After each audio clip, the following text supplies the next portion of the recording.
Hatırladım gözler. Otur bana bak.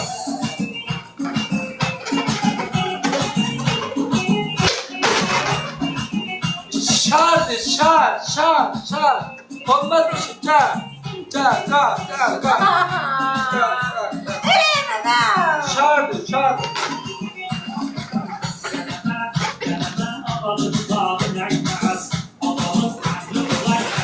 Teşekkür ederim.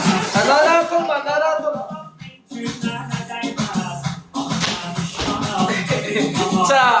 Ağladı. Marş.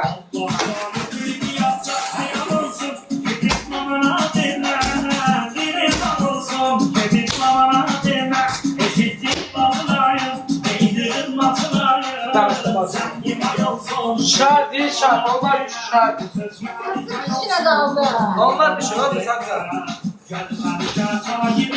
Çağırdı ben neyim? Aynen ama. Yo, hiç olmaz. Çağırdı neyim ben? Çok bir oğlun şarı var. Adam uçurdur da.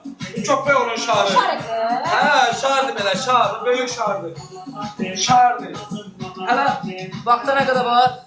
Hala 55 değil 10'da kurtarırız. 15'te kurtarırlar var ama. 15'te kurtarırlar var. Vaktimize var. Sabırlı ol.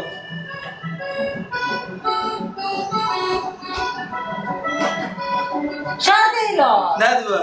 Başka şeydi o. Bu nedir? Nedir bu? Şar değil bu. Şar da bu. Gözler de gel. Yani tamam olsa vaxtdan gedir onsuz. Mən nə edirəm sənin vaxtına gedir onsuz. Səbirli ol. Bu bir an burada şey. Ha? Sözle gözüm sana rahat ol. Səbirli ol. Çok şey demek tacizde. Ne demektir o? Ne demektir?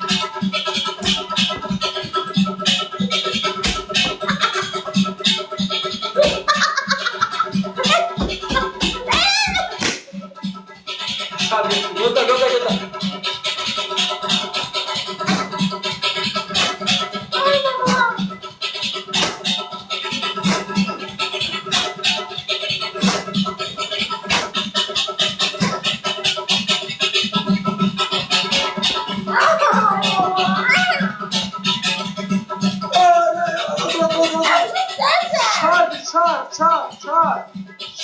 Şar. Ha? Kadın düştün gözden.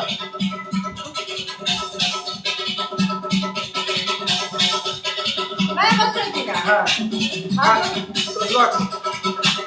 Yüreğim patladı böyle. Yüreğin bir de beni patlatsın. Gözden. Açma. Gözden.